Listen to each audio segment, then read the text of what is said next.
So to create a slip stitch, because it's one less step than a single stitch, we're going to do one less pulling of the yarn.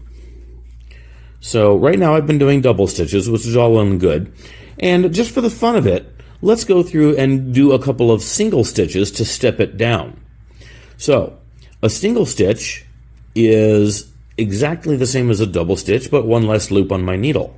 So instead of looping over, I just keep it as is. I have one loop on my needle, and to create a single stitch, that's exactly what I need. So a single stitch will just go through. There's nothing really to keep on my needle here. To go back into the next hole in the project,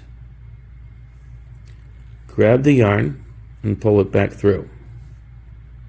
Now I've got two loops on my needle. Grab the yarn and pull it through two. Now that's a single stitch. Let's do a couple more single stitches just to kind of get a feel for what it is that we're doing here.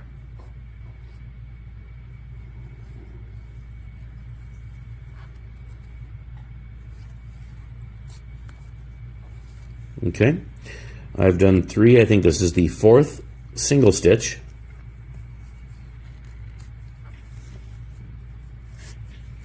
So you can tell that we're, well, almost literally stepping down here.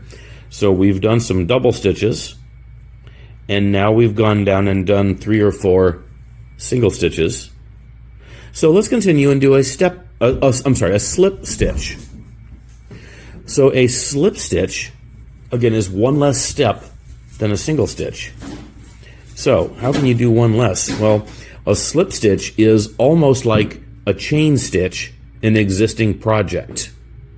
I'm going to repeat that again. A slip stitch is almost like a chain stitch in an existing project. So how do we do a chain stitch or a slip stitch? No yarn overs. I'm going to keep just the one loop on my needle. I'm going to put the needle in the next hole of my project, grab the yarn and pull it back through. But then I'm going to continue and pull that same loop of yarn through again. No yarn overs, no pull throughs, no double loops, just a simple slip stitch.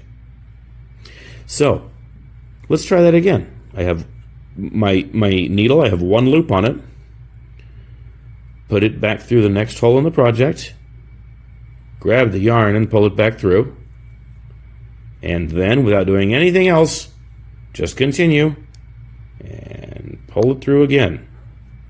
I missed a thread there, but you get the idea. Again, next hole in the project, grab the yarn, pull it back through, and pull it back through the original loop again. Slip stitch.